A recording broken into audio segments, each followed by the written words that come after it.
my name is Jacqueline Michelle Norris, and this is my AEP 858 Module 12 for December 15th, 2022. For this module include standard correlation. The data-driven decisions require drilling deeper into the data.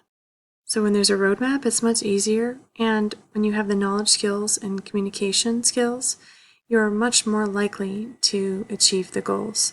So a well thought out system of improvement ensures that your site will have continuous improvement. The relevancy of this assignment, I really relied quite heavily on Bernhardt, but other data pieces were also there for this analysis. The assignment asked us to make our own resourcing plan and our own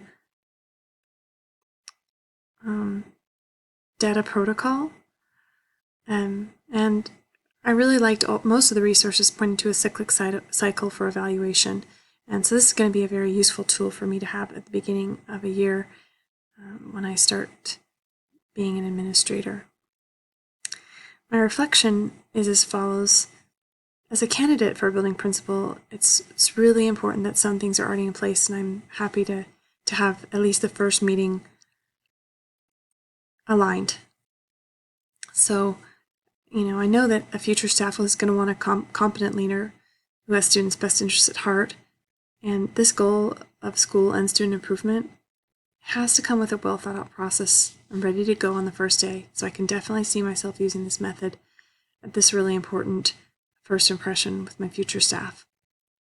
They're going to be tired, I'm sure, but they're going to be proud of the work they accomplish in making these action plans that encompass a staff-created mission, vision, and also align everything with our district and state. The protocol is a collaborative learning cycle as well, and I've made some alliterations to kind of help me through. The first one is collective cognition, so we'll be guided by the essential questions, and the findings here will kind of encompass this mission and vision that the staff created. Step 2 is data digging. So here we're going to see if there's any patterns in any data. We're going to look across student groups, like maybe free and reduced lunch or some other data pocket of students. We're going to look and analyze any correlation to evaluate how effective our instruction is at this point in time. Then we're going to go on to the third alliteration, ongoing organization. So staff are really working to create a plan and make improvements for students and teachers. Action plans are created, and we're going to implement the plan of action, anything from assessments to lesson plans, and even a changing mindset for teachers or for students. And then we get to the digging and drilling into the data a little bit more. So the essential questions are from Bernhardt. And where are we now? Where do we want to be? How do we get to where we are now? How are we going to get to where we want to be? And is what we are doing making a difference? We're going to take a look at pattern strengths, weaknesses, and our biggest concerns. We're going to drill down even further into who and which groups need support. Most importantly, at least for me as a teacher, I always wanted time to brainstorm how to implement these things. And then I also wanted time to plan these improvements so I could put them into action. So that's going to be really important to provide to my staff.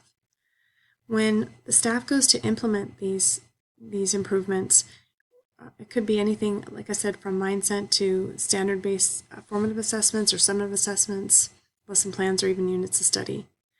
When we reassess, we're going to decide a time to reassess and repeat the process. We've got to make time to celebrate successes and readdress any teaching weaknesses or deficiencies, and then the cycle begins again.